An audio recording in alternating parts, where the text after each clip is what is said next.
नमस्कार दोस्तों, Marvel zombies red band के फोर्थ इशू में आपका स्वागत है। तो पिछले इशू में आपने देखा कि जीन ग्रे ज़ॉम्बी बन चुकी है और वो आयरन मैन को ज़ॉम्बी बनाती है और फिर बियॉन्डर के पास जाती है और उसे खत्म करती है। तो वही दूसरी ओर सिल्वर सफर और डॉक्टर स्ट्रेंज और थैनोस मिलकर प्लान बनाते हैं कि वो इन्फिनिटी स्टोन को इकट्ठा करेंगे, लेकिन तभी उन्हें पता चलता है कि ज़ॉम्बी ने ग्रैंड मास्टर को मार डाला है, जिसके पास आखिरी जेम था। यहाँ स्पाइडरमैन को अब वेनम मिल चुका है और तब उसे आने वाले खतरे के बारे में पता चलता है। तो अब आगे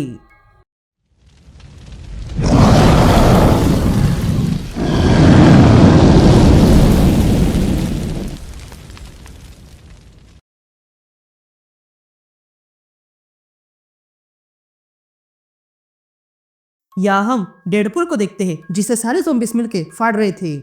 लेकिन तभी डेडपुल इसी दौरान ऑडियंस से बात करने लगता है।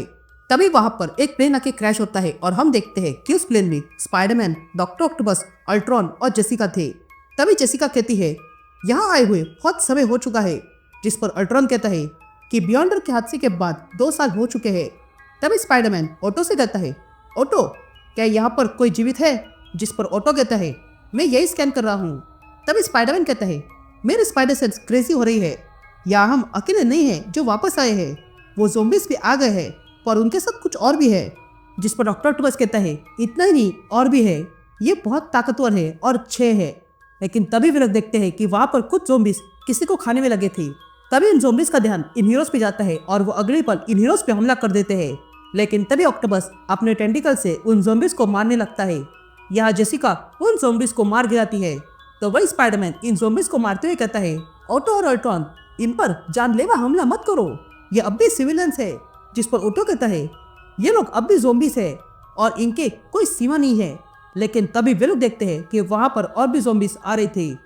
तभी उन सब ज़ॉम्बीज पर एक जबरदस्त हमला हो जाता है और वे सारे ज़ॉम्बीज खत्म हो जाते हैं। और तब हम देखते हैं कि वहां पर न्यू एवेंजर्स आ चुके थे, जो थे Iron Fist, Doctor Strange, magic, Black Panther और वुल्वरीन। यहाँ दूसरी तरफ हम ज़ॉम्बी हॉकाई को देखते हैं, जो टेरिस पर खड़ा था और फिर वो वहां से कूद कर नीचे आता है और एक कमरे में घुस जाता है और देखता है कि वहां पर पहले से ज़ॉम्बी आयरन मैन और ज़ॉम्बी मिस्टर फैंटास्टिक बैठे हुए थे। तभी रीड करता है, इन लोगों ने जेम की एनर्जी को मैजिक से छुपा के रखा है, पर जल्दी मैं पता कर लूंगा और जब वो जेम मिल जाएगा तब हम अपना मिशन पूरा कर देंगे, क्योंकि मुझे कल रात को भी कुछ दिखाई दिया। जिस पर टोनी कहता है, हाँ मुझे भी दिखा था, गॉड आ रहा है और हम उसके काम में उसकी मदद करेंगे ताकि ये दुनिया उसे मिल सके और फिर वो इसे वॉइड में बदल सके। यासीन शिफ्ट होती है और हम कैप्टन अमेरिका को देखते हैं, जो टूटे फूटे स्टैचू ऑफ लिबर्टी को देख रहा था और कहता है, ये सुंदर नहीं है क्या? तभी वहां पर ज़ॉम्बी बैनर आ जाता है और कहता है, मुझे ये प्री एपोकलिप्टिक सिंबल्स कुछ पसंद नहीं आए। जिस पर कैप्टन कहता है, मैं समझता हूँ, पर यह आवश्यक है हमें अपनी वैल्यूज याद रखने के लिए। तभी वहाँ ज़ॉम्बी डूम आ जाता है और कहता है, हम बाहर कमजोर है और डूम को तुम लोग फूल लग रहे हो। जिस पर ज़ॉम्बी थानोस कहता है, ये टीम बेकार है। तभी ज़ॉम्बी कैप्टन अमेरिका उस स्टैचू पर चढ़ जाता है और कहता है, मेरे पास भले ही एक हाथ ना हो, पर फिर भी काम का हूँ। मैंने अब तक कई सारी जंग लड़ी है, पर यह खास है। स्टार्क की टीम किसी कॉस्मिक गॉड की सेवा कर रही है ताकि आखिरी इन्फिनिटी चेन मिल सके और फिर उसके जरिए पूरे यूनिवर्स का हाथ किसी अजनबी के हाथ दे दे। ये बातें अजीब है, पर मेरे लिए ये ऐसा है जैसे कि हम किसी को अपनी आज़ादी दे रहे हैं। जिस पर थरस कहता है, तुम्हारा फ्रीडम मेरे कुछ काम का नहीं है, मैं बस उसे खत्म करना चाहता हूँ जिसने डेथ को उसके सीट से हटाया है। तभी डूम कहता है, मैं भी कैप्टन की बातों से सहमत नहीं हूँ, पर डूम पर कोई हुकूमत नहीं कर सकता है और डूम रेड को वो अल्टीमेट पावर हासिल करने नहीं देगा। तभी कैप्टन ब्रूस की ओर मुड़ता है और कहता है, हम किसी न किसी के लिए लड़ रहे हैं, तो तुम किसके लिए लड़ रहे हो ब्रूस? जिस पर ब्रूस कहता है, मैं बस शांति चाहता हूँ। यह सुनते ही कैप्टन अपनी शील्ड ऊपर करता है और कहता है, अगर ऐसा है तो हम अभी कभी बैक्स्टर बिल्डिंग जाएंगे और उनके पास भले ही बहुत लोग हो, पर फिर भी इतने काफी नहीं होंगे उन्हें जीतने के लिए।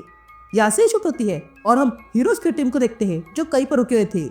तब स्पाइडरमैन कहता है, मैंने ड्रैगन्स देखे हैं और ये ड्रैगन्स है, न कि डायनासोर। जिस पर आयरन फिस्ट पूछती है, क्या ये सच में आप छोड़ने वाले ड्रैगन्स थे? जिस पर स्पाइडरमैन हाँ कहता है। लेकिन तभी जेसिका कहती है कि ऑटो कहाँ पे है, उस पर ध्यान रखो। जिस पर ब्लैक पैंथर कहता है, वो स्ट्रेंज के साथ काम कर रहा है। तभी जेसिका मैजिक को देखती है और कहती है, ये मैजिक इतनी अजीब क्यों है? जिस पर मैजिक कहती है, वो इसलिए क्योंकि मैं इन्फेक्टेड हूँ, मेरे अंदर के डिमन के कारण मैं पूरी तरह बन नहीं पाई और इसलिए मुझे ऐसे रहना पड़ रहा है।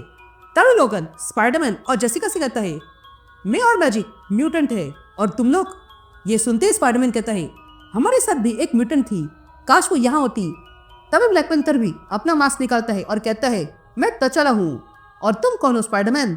ये सुनते ही स्पाइडरमैन सोचने लगता है और फिर अपना मास्क निकालता है और सबको दिखाता है कि वही पीटर पार्कर है। ये देखकर जेसिका चौंक जाती है और वहां से चली जाती है।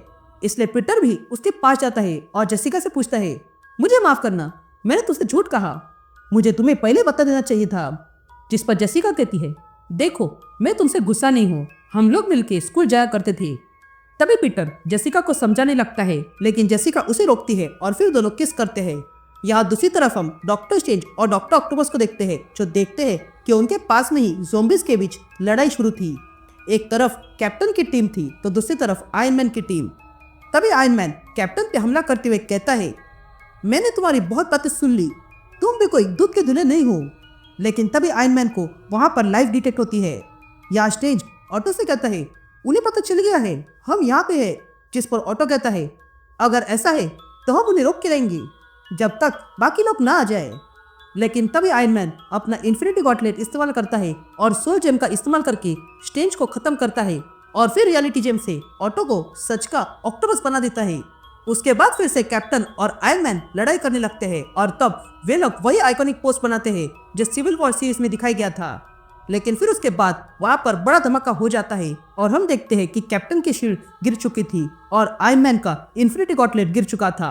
ये देख कर रीड कहता है, यही समय है, टोनी सही था। ये कहते ही रीड आखिरी जेम भी उठा लेता है और इन्फिनिटी जेम में डाल देता है और कहता है, गॉड ऑफ वॉइड आ रहा है और जब वो आ जाएगा तब ये दुनिया वैसी होगी जैसी होनी चाहिए। अब से कोई सुपर हीरो नहीं होगा और ना ही ह्यूमन रेस और ना ही कोई लाइफ। ये कहते ही रीड स्नैप करता है।